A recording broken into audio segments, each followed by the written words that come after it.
Well, I'm Connie G. I'm a gratefully recovering compulsive eater.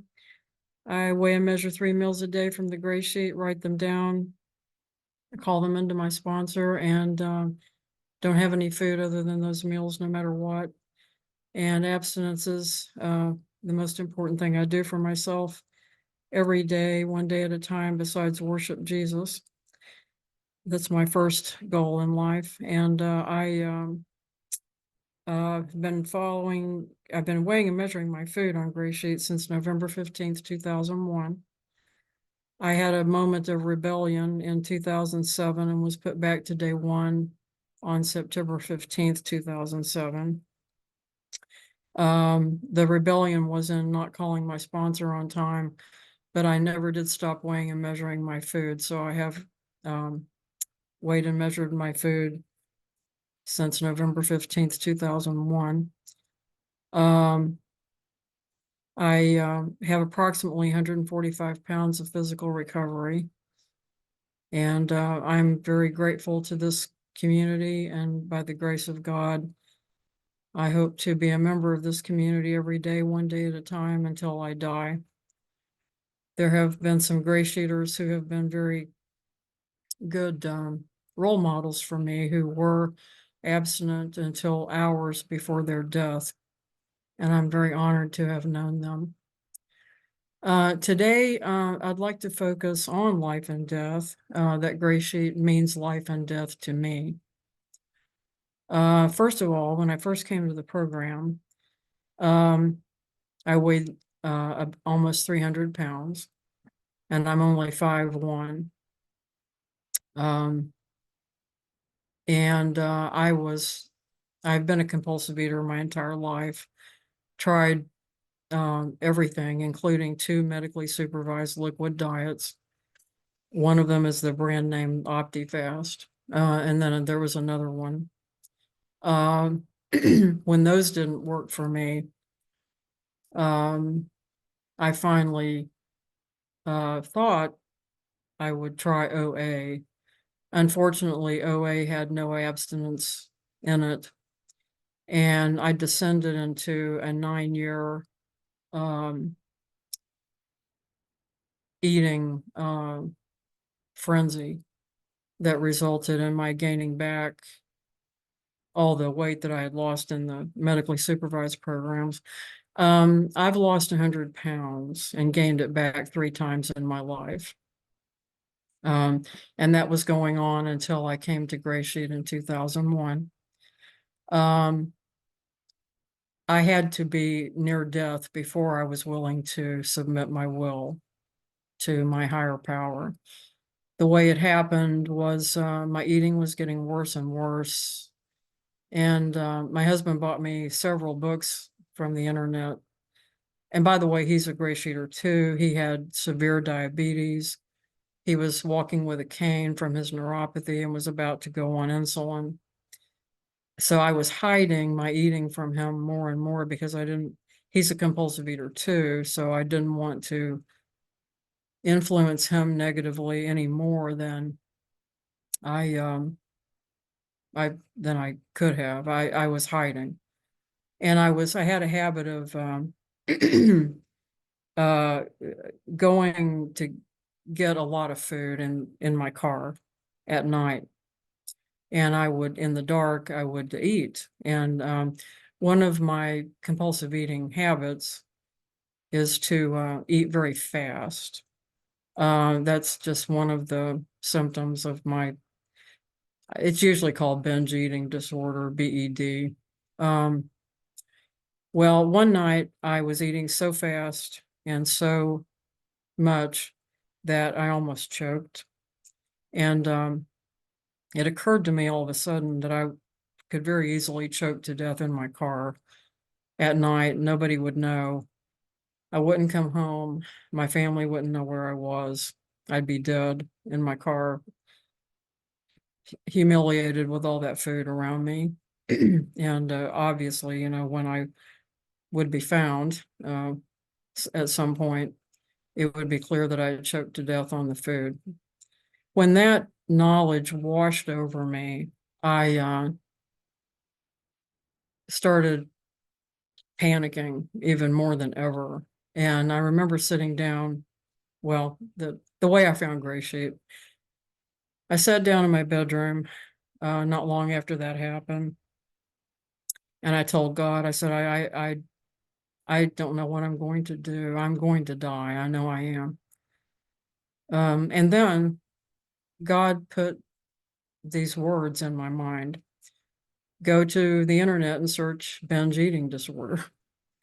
And I said, well, I've already done that. I've read 11 books, and I talked back to God, of course, being the rebel that I am. And he said, go do it anyway. So I obeyed. Um, and I'm so glad I did, because I found right away, when I searched it this time, I found a chat room. This is the early 2000s, remember? And the internet was not nearly as developed as it is today, but there was a chat room back then that I found by the keyword search I had done. And it was a lot of people, as it turned out, from OA talking about Gray Sheet. And they were saying, don't go there. It's a cult. They tell you you can never eat sugar again. Those people are hateful. You need to stay away from them. They tell you that you're an alcoholic for sugar. And I said, sign me up. I got to find these people right now.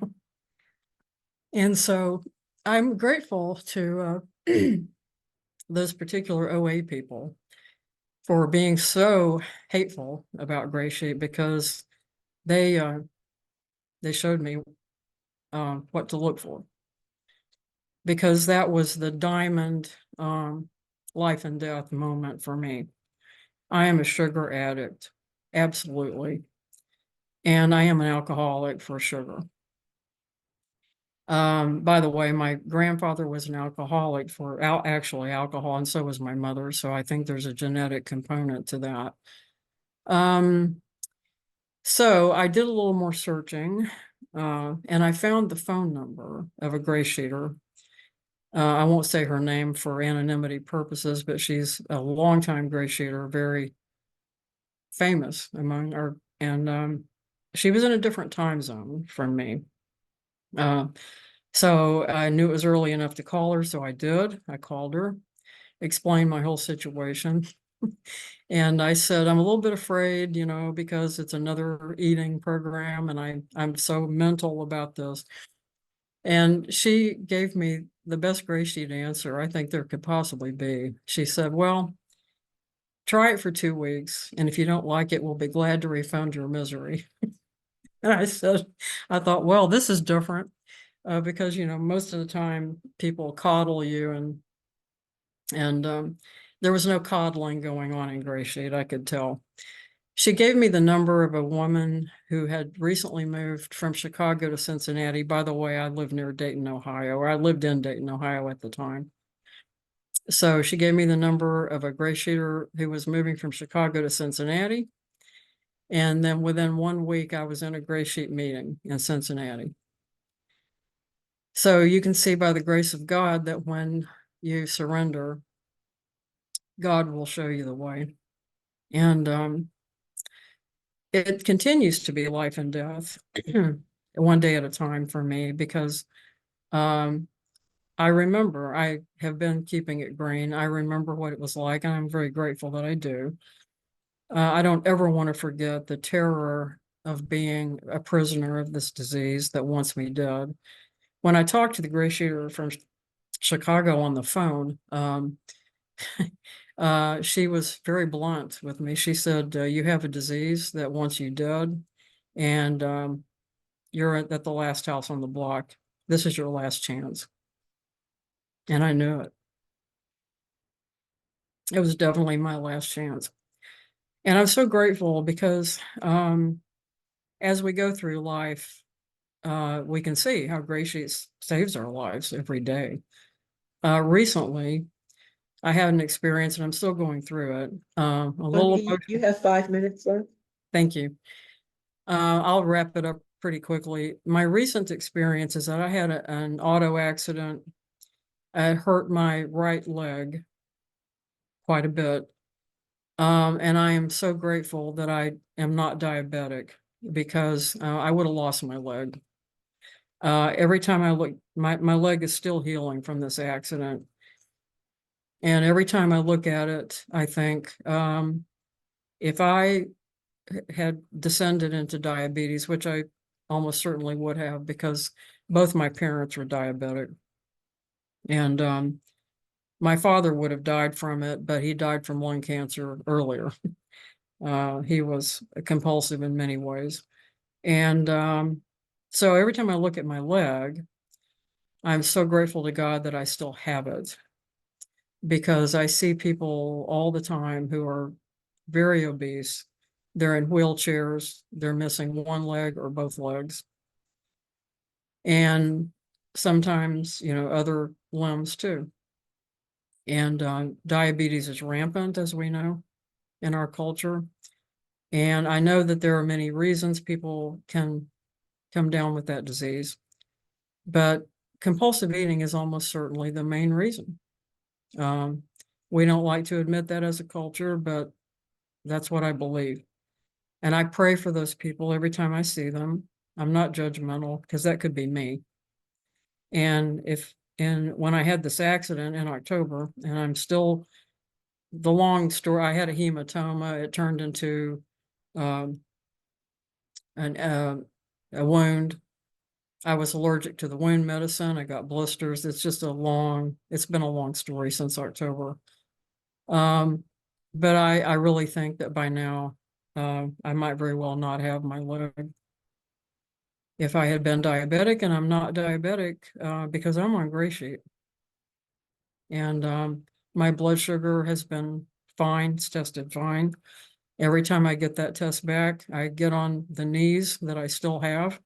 And I thank God that I have the health that I have. I'm 70 years old now, and I've been on gray sheet since I was 48, 49.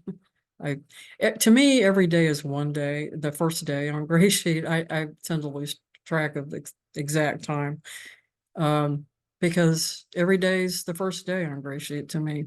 Um, the time has been wonderful. Anybody who is new to the program, please stay on it. You won't regret a moment of it. If you've had a problem staying on, keep coming back. There's no judgment here. Just come back. Just come back. And it's not like anything else. It's not like dieting. It's not a competition. Just let yourself come back. Don't beat yourself up. Um, I was blessed to have already hit rock bottom when I came to Gray Sheet, so I've never left because I know what it would be like if I did. But I understand that it's hard sometimes to get on and stay on, but it will happen. The miracle will happen for you. And so, yeah, life and death. That's what Gray Sheet is to me for sure. And I have, it's not just poetic. You It's, have 1 minute? thank you. Yeah, it's saying it's life and death is not drama. It's literally true because I could have choked to death in my car way back then, and I could have lost my leg this time if I were diabetic, and I think I would have been by now. So thank you all for listening, and love this program and love you, and I pass.